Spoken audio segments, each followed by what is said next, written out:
Name's Doug Lovegrove, and we're at just outside of the Adelaide River Township. We run two types of cattle here, some Grey Brahman and the Drought Master.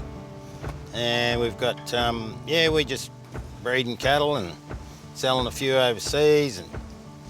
And just the cost of power was going up and up. Everything goes up, nothing comes down. And decided to go solar probably 2 or 3 years ago, and we're just about solar right through now.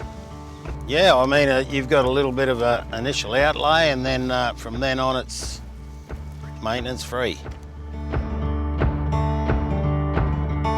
I put the bore in about 2 years ago and decided in the last couple of months to get solar put on it.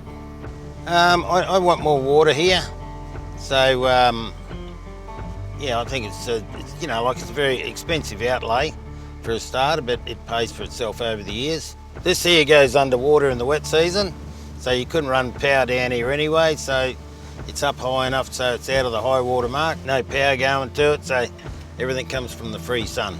I've got the extra water, it's proving itself. Everyone should do it.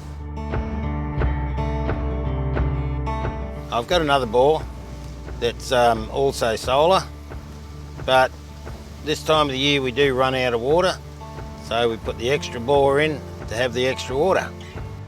If you want your solar on, all you do is just turn this switch on here and give it a minute and it'll crank up and out comes our water.